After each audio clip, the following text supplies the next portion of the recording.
Okay, I've been doing some research, talking to people, really wanting to understand first off what the strategy behind what President Trump's tariffs are, and then obviously what and how that impacts Canada and for us, the Canadian real estate market and GTA specifically. So I'm doing kind of like a three-part thing here where I'm gonna first off touch on what I think his strategy is and what the blueprint is.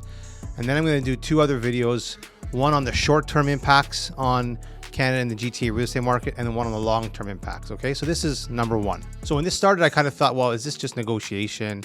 Is he just trying to use tariffs as a way to get Canada to do what he wants? And in some ways, that's part of it. But the more I'm reading and researching and talking to different people who are a lot smarter than me, the more I come to understand that this is not just about trade, and this seems to be about rebuilding the entire economic system.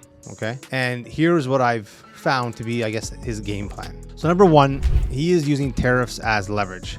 He's trying to force countries into fair trade deals by matching their tariffs on US goods. Number two, believe it or not, he is actually trying, I think, to weaken the US dollar.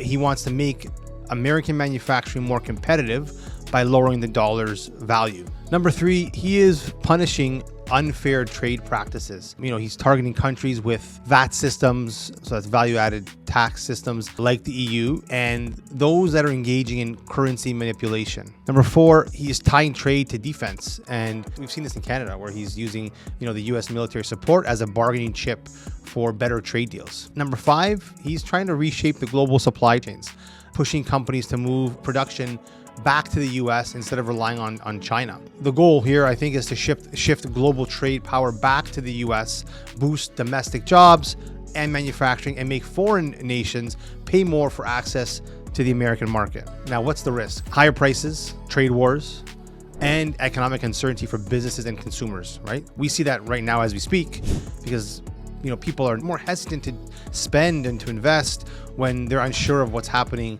not just domestically and not just locally, but globally. So my question is this a smart move or a dangerous gamble? And I want you guys to drop your thoughts below, and let's have a back and forth about this.